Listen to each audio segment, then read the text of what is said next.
Welcome to 9 vibes. మంత్రి పదవిని చేపట్టిన తర్వాత నల్గొండ ఎమ్మెల్యే కోమటిరెడ్డి వెంకటరెడ్డి యమ దూకుడును ప్రదర్శిస్తున్నారు. సీఎం రేవంత్ రెడ్డి ఇతర మంత్రుల కంటే కూడా ఆయన ఎక్కువ మాట్లాడేస్తున్నారు. అందులోనూ బీఆర్ఎస్ నేతలను కార్నర్ చేయడంలో కాంగ్రెస్ నేతలందరికంటే కోమటిరెడ్డి ముందున్నారనే చెప్పక తప్పదు. ఒక ఉద్దేశంతోనే ఆయన ఇలా చేస్తున్నారని కాంగ్రెస్ వర్గాల్లో టాక్ వినిపిస్తోంది.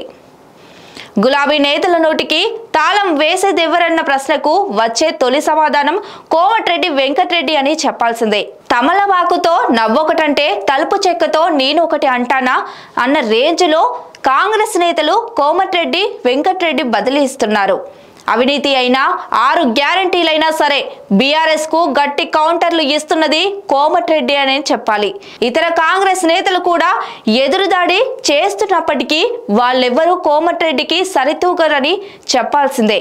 ఉచిత కరెంటును లోక్సభ ఎన్నికలు ముగిసేదాకా వాయిదా వేస్తారని బీఆర్ఎస్ నేతలు ఆరోపిస్తూ ఫిబ్రవరి నెల నుంచి అమలు చేస్తామని కోమటిరెడ్డి గట్టిగా సమాధానమిస్తున్నారు. ఫిబ్రవరి నుంచి కరెంటు బిల్లులు కట్టొద్దని పేద మధ్యతరగతి ప్రజలకు కేటీఆర్ చెబుతుంటే ఎన్నికల్లో ప్రజలకు ఇచ్చిన ప్రతి హామీని నెరవేర్చి తీరుతామని కోమటిరెడ్డి చెబుతున్నారు. బీఆర్ఎస్ నేతలు టెన్షన్ పడాల్సిన పని లేదని, ఇచ్చిన హామీలన్నింటినీ 100 రోజుల్లో అమలు చేసి తీరుతామని ఆయన కుంటబద్దలు కొడుతున్నారు.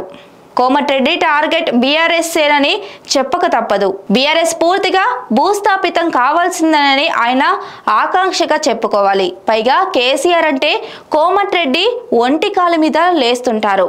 అందుకు వేరే కారణం కూడా లేకపోలేదు. బీఆర్ఎస్ కాంగ్రెస్ మధ్య మాటలు తూటాలు పేలుతున్న రోజుల్లో ఎక్కువ సార్లు వదులుతున్నది కూడా కోమటిరెడ్డి మాత్రమేనని చెప్పాలి. గత ప్రభుత్వంలో అక్రమాలను బయట పెట్టడంపై ఆయన దూకుడును ప్రదర్శించారు. తమ ప్రభుత్వంపై మాట్లాడుతున్న వాళ్ళు 5-6 నెలల్లో తిహార్ జైల్లో ఉంటారని హెచ్చరించారు. కారు వెళ్ళింది సర్వీసింగ్ కు కాదని పర్మనెంట్ గా షెడ్డుకేనని ఆయన ఆరోపించారు. లోక్సభ ఎన్నికల తర్వాత బీఆర్ఎస్ పూర్తిగా తుడిచిపెట్టుకుపోవడం ఖాయమని కోమటిరెడ్డి జోస్యం చెబుతున్నారు.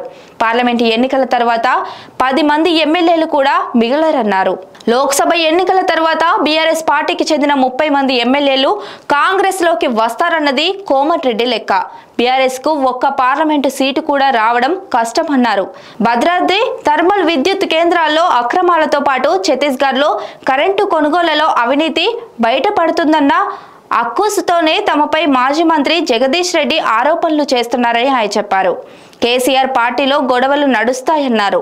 బీఆర్ఎస్ లో బావమరిది మధ్య కొట్లాటలు నడుస్తున్నాయని కోమటిరెడ్డి ఆరోపించారు. మరోవైపు బిడ్డ కవిత, ఎంపీ సంతోష్ మధ్యలో కూడా కొట్లాటలు నడుస్తున్నాయన్నారు. కోమటిరెడ్డి దూకుడుకు ప్రత్యేకమైన కారణం ఉందని కాంగ్రెస్ పార్టీ వర్గాలు అంటున్నాయి. పార్టీలో మార్పులు జరిగి రేవంత్ రెడ్డి దిగిపోవాల్సి వస్తే తమకు సీఎం అయ్యే అవకాశాలు మెరుగుపరుచుకునేందుకు కోమటిరెడ్డి ప్రయత్నిస్తున్నారని చెబుతున్నారు. నిత్యం ఏదోటి మాట్లాడితే అధిష్టానం దృష్టిలో పడతామని ఆయన విశ్వసిస్తున్నారు.